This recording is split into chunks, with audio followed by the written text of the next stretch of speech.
যদি মন কাঁদে তবে চলে এসো একই ভরসায়। ছোলো চালটা একটু ধরাই নিলাম।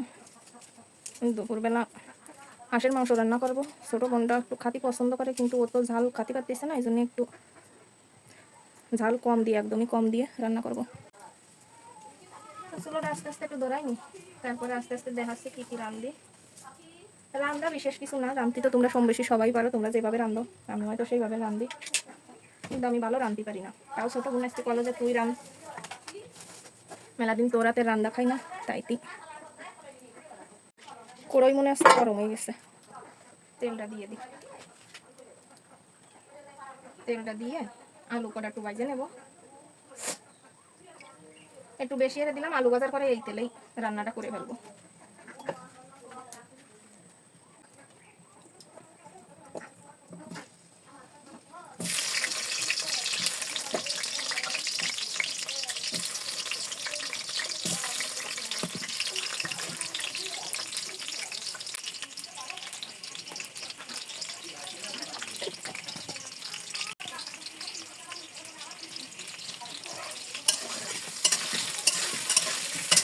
নুন আর হলদি মাখাইয়ে একটু ভাজিয়ে নিলাম। মাংস তোমরা সবাই এইরকম ভাবে রান্না, আমি জানি। আমি একটু আলাদারে বাইরে খেয়ে নিচ্ছি, অনেকে আছে যে একসাথে দেয়, আমি একটু আলাদারে বাইরে খেয়ে উঠে নিচ্ছি। হাঁসের মাংসটা দেখছো কি পরিমাণে চর্বি হচ্ছে আসলে। হয় জম্বের তেল হয়েছে রে ভাই।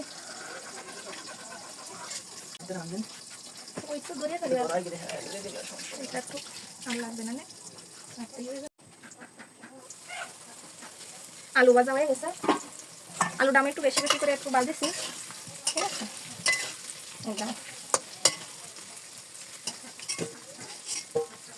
ছোট বোনটা আসলে আবদারের লি না পাওয়া যায় কোনো কিছু, সে তো আমার পরাণের পরাণ একদম।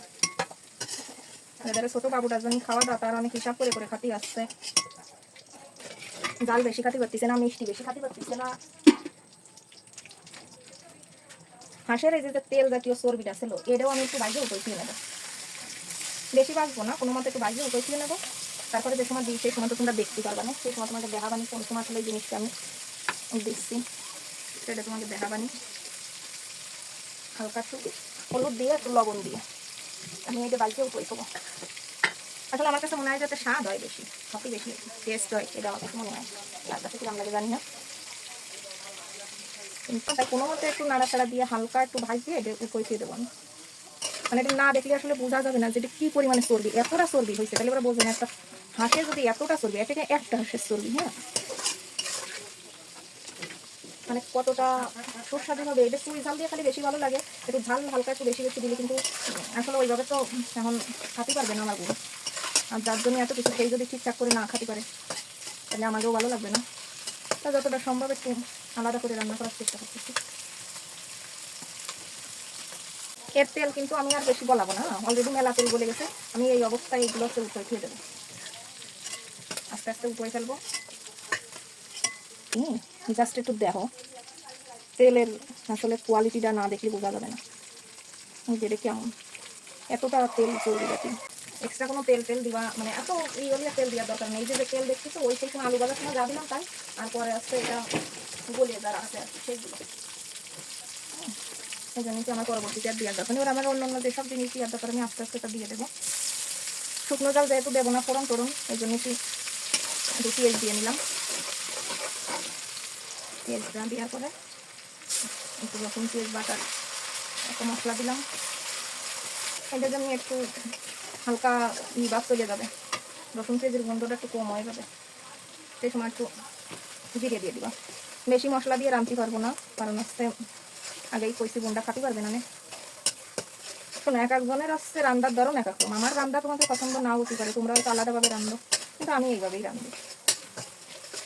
এইভাবে এরপরে এই যে কাঁচা জালটাও দিয়ে দেবো। একটু হলুদ দিলাম, হলুদ তোমাকে দেখাতে পারলাম না। আমার মশলাটা বেশি কালার আসবে না, যেহেতু আমি কাঁচা ঝাল দিয়ে রান্না করতেছি, এই জন্য কি কাঁচা ঝাল দিয়ে রান্নতে গেলে অতটা আসে না।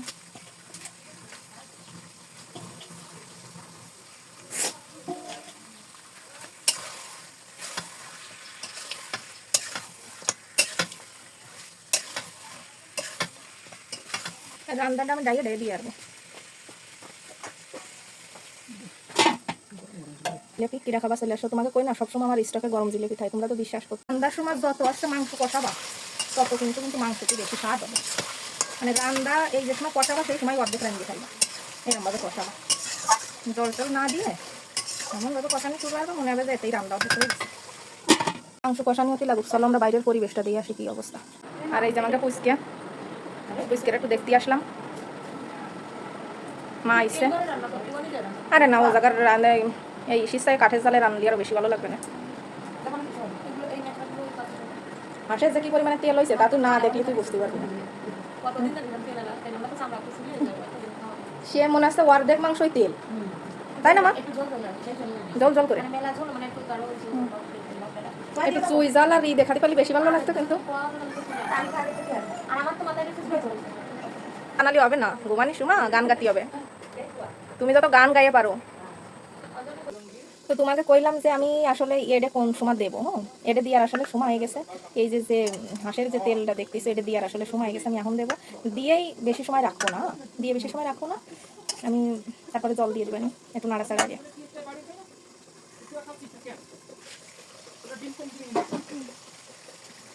তো অলরেডি আমি ডালিয়ে দিলাম, ডালিয়ে দিয়ে একটু আসলে ভীষণ সুন্দর লাগে, আশা রাখি যে ভালো লাগবে। আরও যদি এরকম তেল আলা আসায় তাহলে তো কোনো কথাই নেই, লাগে লাগে যাচ্ছে। হ্যাঁ লাগে লাগে যখন যাবে নিচে তখন ভাববা যে আসলে কথা নিয়ে গেছে। বাতাস সাইডে বেশি চারিদিকে বৃষ্টি আসছে, তাই আমি বাতাস সাইডে বেশি চারিদিকে। তো অলরেডি এবার আমি একটু জল দিয়ে দেবো।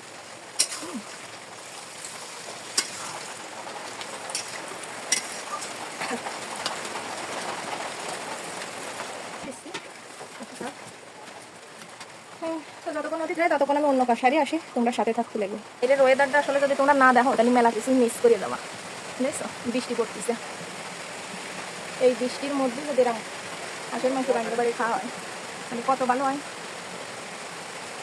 তোমাকে কিন্তু নেমন্ত থাকলো, তোমরা যেন আবার কয়ে না যে সুইটি দিদি আমাকে নেমন্তরিনি। মানে জানলা খোলা রয়েছে,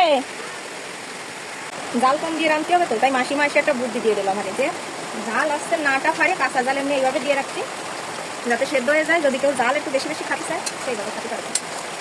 সেটা একটা ভালো বুদ্ধি কিন্তু। বাতের কি অবস্থা দেখে নি, বাতও আসছে বৃষ্টিতে, যাইছো হাঁসেরা কি আনন্দ পাচ্ছে। তো মাংসের কড়াইটা ওই পাশে দিয়ে দিয়ে দিচ্ছি, কারণ হচ্ছে আস্তে আস্তে রাখো জাল যাতে বেশি না লাগে, আর এই পাশে বাচ্চা হয়ে যায়। গরম মশলা দিলেই হয়ে যাবে। মাসিমার একটু সাহায্য করতে পারলাম, মাসিমা যে সুন্দর করে দিয়ে দিচ্ছে গরম মশলা।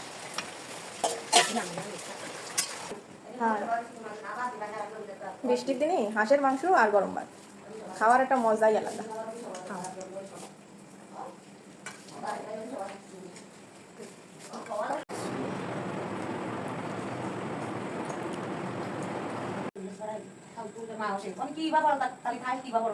বড় ডাক্তার না ওরা চাইলে নর্মালে করা যাবে, নর্মালে ওরা